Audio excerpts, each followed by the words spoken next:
Olá e boas-vindas a mais uma das nossas análises aprofundadas. Eu estou incrivelmente animado para a nossa conversa de hoje. Eu também tô. É um daqueles temas que mexem com a rotina de todo mundo, né? Com toda certeza. Para quem nos ouve agora, a nossa missão de hoje é desconstruir um dos maiores mitos do mundo corporativo e da gestão de equipes. E olha, é um mito teimoso. Muito teimoso. Nós baseamos a nossa investigação de hoje em duas fontes fantásticas. Temos um texto super instigante e também um resumo estratégico. Ambos intitulados Seu Objetivo é a Justiça, não a Felicidade.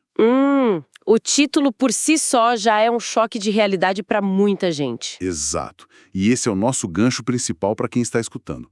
Ao contrário do que aquele senso comum das cartilhas de RH dita por aí, o objetivo de quem gerencia não é fazer as pessoas felizes.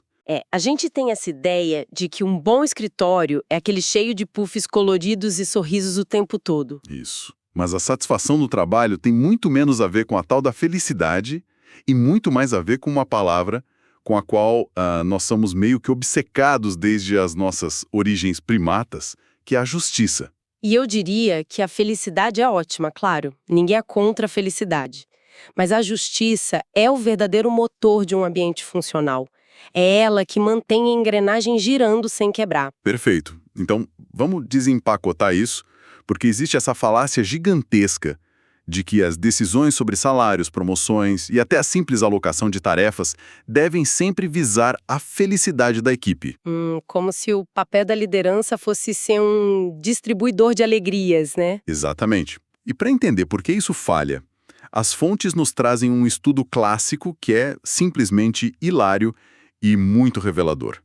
É o famoso estudo dos macacos prego. Essa pesquisa é fantástica, mostra muito da nossa natureza. Demais.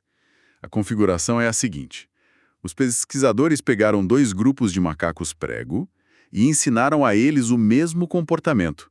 Uma tarefa simples, tipo entregar uma pedrinha para o pesquisador em troca de comida. Uma transação básica, trabalho em troca de salário. Exato. E no começo, tudo funciona perfeitamente. Metade dos macacos faz a tarefa e recebe um pedaço de pepino. O pepino é aceitável, é meio sem graça, mas eles comem tranquilamente. A outra metade, no entanto, recebe uma recompensa ótima, que no caso é uma uva bem doce, altamente desejada. E aí que a dinâmica do ambiente de trabalho símil desmorona. Desmorona totalmente, porque as gaiolas são transparentes. Um macaco que está ganhando o pepino consegue ver o vizinho fazendo exata mesma coisa e ganhando uma uva. E a reação é instantânea, né? Basta uma única rodada, uma rodada observando essa injustiça, para que os macacos do pepino fiquem visivelmente furiosos. Eles entregam a pedrinha, pegam o pepino, olham para a cara do pesquisador e literalmente atiram o pepino de volta nele. Eles começam a sacudir a gaiola, rejeitando completamente aquela recompensa que, minutos antes, estava ótima. O que é fascinante aqui é que a raiva não é sobre o pepino em si. O pepino era bom o suficiente quando era a única opção no mercado, por assim dizer. A raiva é puramente sobre a disparidade. A percepção clara de que o outro está levando vantagem. Exatamente. E os humanos e os macacos compartilham essa notável sensibilidade à justiça. Assim como os macacos ali na gaiola, as pessoas no trabalho estão o tempo todo, mas o tempo todo mesmo, medindo as suas recompensas em comparação com as dos colegas. Ninguém avalia o próprio salário num vácuo, né? Nunca. Quem escuta a gente com certeza já passou por isso ou conhece alguém que passou. A pessoa está super satisfeita com o bônus que recebeu, até o momento em que descobre na máquina de café que a pessoa da mesa ao lado, fazendo as mesmas planilhas, ganhou o dobro. A uva do vizinho azeda o nosso pepino na hora. Azeda na hora. E, de repente, aquele bônus que ia pagar uma viagem legal vira um insulto pessoal. A pessoa não quer mais o bônus, ela quer ir no RH reclamar da injustiça. E aqui é que a coisa fica realmente interessante. Porque nós saímos do laboratório, saímos das gaiolas dos macacos prego e vamos ver como isso opera no caos do mundo real. As nossas fontes trazem relatos fantásticos de gestores reais lidando com isso. O mundo real é sempre muito mais bagunçado que o laboratório. Muito mais. Tem um caso específico que o texto narra sobre um gerente de restaurante. O pesadelo diário dele ao dividir as áreas de atendimento para os garçons. A divisão das praças no salão. Isso é clássico na área de serviços. Sim, e o gerente conta que não basta apenas entregar a mesma quantidade de mesas para cada garçom. Se o garçom A ganha 3 mesas e o garçom B ganha 3 mesas, parece justo, certo? Na teoria, perfeitamente justo, 3 para cada. Só que não é, porque o garçom não conta as mesas, ele conta as cadeiras. Se as 3 mesas do garçom A somam 15 clientes potenciais e as 3 mesas do garçom B somam 12 clientes, O garçom B já está calculando que vai receber menos gorjetas pelo mesmo tempo de turno. exato. E isso gera discussões intensas, brigas acaloradas no meio do expediente sobre igualdade. O gerente do texto chega a citar os macacos. Ele diz algo como: o garçom percebe a mesa de 15 lugares e pensa ele, recebeu ótimo, eu quero aquele ótimo, não quero esse pepino de 12 lugares. E o líder fica no meio disso, tentando apagar o incêndio, muitas vezes sem entender de onde veio tanta frustração, já que ele dividiu as mesas igualmente. Mas a métrica da justiça na cabeça da equipe era outra. E isso nos leva para o outro lado da moeda, porque a justiça também pode jogar a favor da empresa, mesmo quando o funcionário não ganha exatamente a tal da uva. Com certeza, o material nos apresenta o caso de uma funcionária da Hive, uma empresa que os textos analisam, e é um exemplo prático brilhante para nossa audiência entender essa nuance. Conta essa história pra gente, porque ela subverte totalmente a expectativa. Pois é, essa funcionária nova na Hive queria muito trabalhar na linha de frente, no atendimento direto ao público. Era o desejo declarado dela. Mas a gerência analisou as demandas e acabou colocando ela nos bastidores, numa função puramente operacional. Que é a receita clássica para insatisfação, se a gente pensar pela lógica da felicidade. Totalmente. A própria gerência achou que era uma atitude injusta com ela e temeu muito que ela ficasse insatisfeita, desmotivada e acabasse pedindo demissão em pouco tempo. Eles esperavam que ela tirasse o pepino na cara deles. Exato. Eles estavam preparados para a revolta. Mas o desfecho foi surpreendente. Ela simplesmente adorou trabalhar nos bastidores, ela se tornou altamente eficiente, dominou os processos e comunicou à gerência que se sentiu uma parte valiosa de todo o sistema da empresa. Mas como isso é possível? Ela não conseguiu o que queria. A moral do caso da Hive é profunda. Mesmo não conseguindo exatamente o que queria, essa funcionária via a operação toda como justa. Ela entendia por que foi colocada ali e via o seu lugar na engrenagem como algo justo e necessário. O fornecimento de feedback ali foi crucial, então. O feedback, a transparência das necessidades da empresa e principalmente o reconhecimento do valor da pessoa para aquele ecossistema fazem toda a diferença. Ela não se sentiu preterida, ela se sentiu realocada estrategicamente. E isso validou o senso de justiça dela. Então, o que tudo isso significa para quem tenta liderar ou organizar grupos humanos?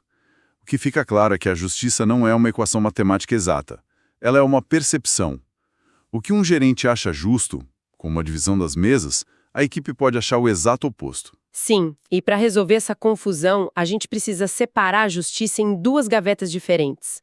E a psicologia organizacional ajuda muito nisso, introduzindo os conceitos de justiça distributiva e justiça procedimental. Vamos detalhar isso para nossa audiência, porque esses dois termos são a chave do cofre. Claro, a justiça distributiva é focada no resultado final das decisões. É o quem ganha o quê, é o bônus no final do ano, a quantidade de cadeiras no restaurante, quem fica com a uva e quem fica com o pepino. É a parte visível, o objeto em si. Isso. Já a justiça procedimental diz respeito a como essas decisões são tomadas, qual é o processo por trás da distribuição. As regras do jogo foram claras. Houve favoritismo? Todos tiveram a mesma chance de competir pela uva? E o ponto-chave que as pesquisas trazem e que derruba muitos paradigmas é que a justiça procedimental é tão poderosa, mas tão poderosa quanto a distributiva. Se conectarmos isso ao cenário geral, o impacto é gigantesco.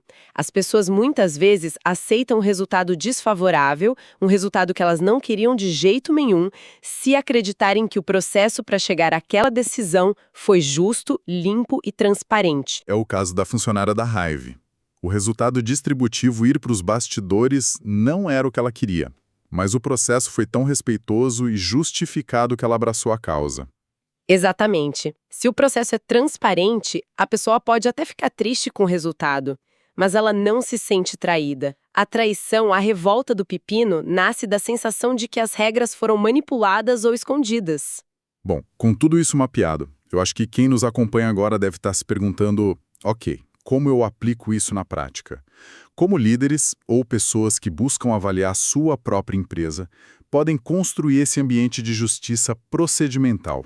O texto é muito prático nesse sentido. Ele não deixa a gente só na teoria. Ele descreve um kit de ferramentas, basicamente 3 elementos fundamentais baseados em muita pesquisa. Vamos mergulhar nessas 3 estratégias, então. Qual é o pilar número 1? O primeiro pilar é a transparência. Parece óbvio, mas poucas empresas fazem direito. Significa evitar segredos desnecessários ou enganos na hora de comunicar decisões. É compartilhar informações amplamente, sem tratar a equipe como criança. Exato. O artigo usa um ditado muito famoso e poderoso para ilustrar isso: a luz do sol é o melhor desinfetante. Que frase fantástica. É a pura verdade. Iluminar como as decisões de desempenho são tomadas limpa as suspeitas.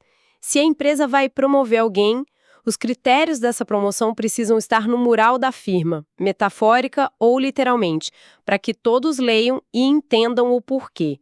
Se o critério é um mistério, a justiça percebida vai a 0. E isso nos leva naturalmente ao segundo elemento, que é a contribuição dos funcionários.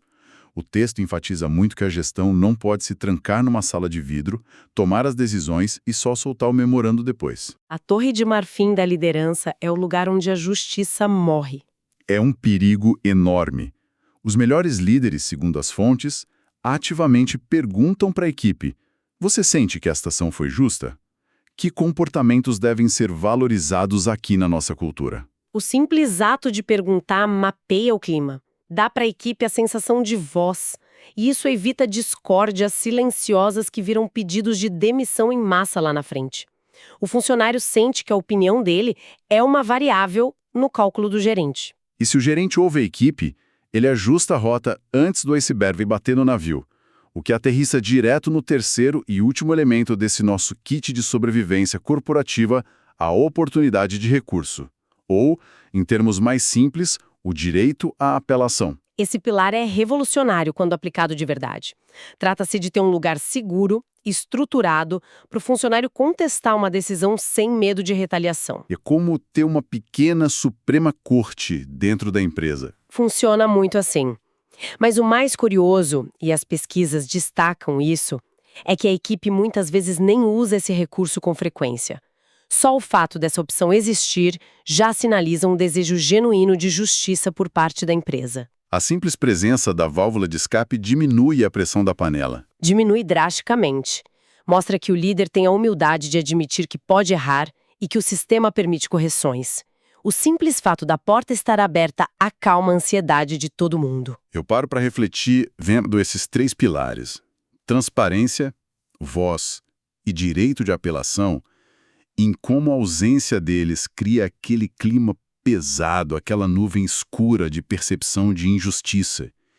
Isso já afundou muitos novos líderes bem-intencionados que focam só no Excel e esquecem que estão lidando com humanos. Muitos bons profissionais assumem a gestão e tentam comprar o engajamento com festas na sexta-feira ou máquinas de chopp, ignorando completamente que os processos decisórios são caóticos e arbitrários. Exato. E para quem está nos ouvindo agora, absorver esse conhecimento é vital na rotina corporativa. Ajuda a evitar o caos diário, a sobrecarga de insatisfação na equipe e aquele sentimento horrível de que você está sempre apagando incêndios comportamentais. Entender a diferença entre a mesa e a cadeira, como nosso gerente de restaurante, economiza muita energia mental. Que jornada fascinante nós tivemos hoje. Começamos com macacos prego revoltados atirando pepinos no laboratório e terminamos dissecando estratégias de alta gestão que exigem transparência brutal e diálogo aberto. Uma linha direta do nosso instinto mais básico para o planejamento corporativo mais sofisticado. Fica absolutamente claro que a busca pela justiça, principalmente a justiça dos processos, deve ser a prioridade máxima de qualquer estrutura que envolva pessoas trabalhando juntas. E sabe, analisando tudo isso que discutimos hoje, isso levanta uma questão importante. Uma reflexão que eu acho que vale muito a pena deixar no ar. Por favor, compartilhe. Nós focamos o tempo todo durante essa nossa conversa no gerente, no líder avaliando e alocando a sua equipe através dessa lente da justiça procedimental. Falamos de baixo para cima, ou melhor, de cima para baixo. O líder aplicando as ferramentas na equipe. Isso. Mas e se a gente virar o espelho? O que acontece quando os funcionários usam esses exatos 3 pilares, a cobrança por transparência, o direito de serem ouvidos e a oportunidade de recurso para julgar a justiça não das suas próprias tarefas diárias, mas das ações dos fundadores e dos mais altos executivos da empresa? Uau! É mudar a escala do problema. Completamente. Quando a equipe olha para os salários astronômicos dos diretores, os bônus milionários do conselho, ou as decisões de corte de custos que vêm lá do topo, será que a alta cúpula das organizações de hoje sobreviveria ao teste do pepino? Que pensamento provocativo e espetacular. É uma lente que muda totalmente a forma como a gente consome as notícias sobre o mundo corporativo e os movimentos do mercado. A justiça não pode operar só no chão de fábrica. Ela tem que subir até o último andar. Fica a dúvida se o telhado de vidro do último andar resiste aos pepinos, né? Maravilhoso. Eu encerro a nossa análise de hoje com um grande entusiasmo, convidando a nossa audiência a digerir e refletir sobre como essa força quase invisível da justiça molda não só os escritórios, mas os ambientes e a sociedade em que vivemos. Foi um mergulho excelente. Muito obrigado a todos que acompanharam essa investigação de hoje. Continuem observando as dinâmicas, os macacos e as cadeiras à volta, e nós nos encontramos na nossa próxima exploração.